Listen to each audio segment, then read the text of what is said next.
professionals can identify and leverage unique skills of neurodiverse employees with grace and care.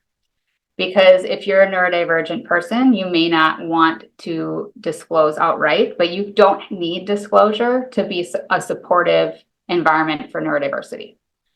Of course, disclosure is always welcome. When I'm speaking with individuals, I encourage them to disclose if it's something that they can't provide a self-accommodation for within themselves. Given that, I would say the first thing that you could do as an HR professional in identifying and leveraging unique skills is that you ask employees, what are their strongest skills? What do they see that as? And then you ask the folks that they're working with, their colleagues, to share about each other. Who do you go to for this type of task? Whose skills do you lean into when you need this? And then taking that information, now you can compile it and you can see where the strengths are within your team and celebrate them.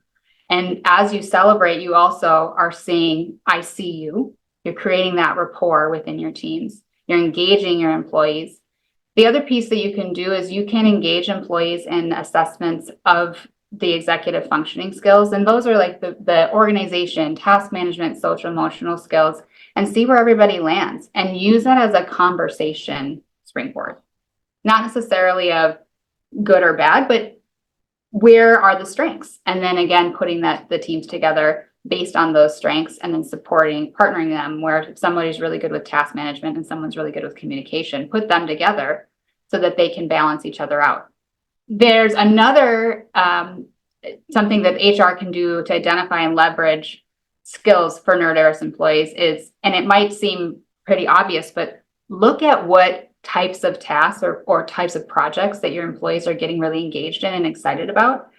When you have engagement, you have excitement and passion, that coupled with skill, that skyrockets productivity. And you can use that as a natural motivator for success within the team and then for the company overall. So when the way you can do that is you can even do interest surveys of your employees and use that information in making decisions on assigned tasks. And then what you're doing is you're combining that pleasure response with the skill towards the completion of the task that the company needs to be completed anyways.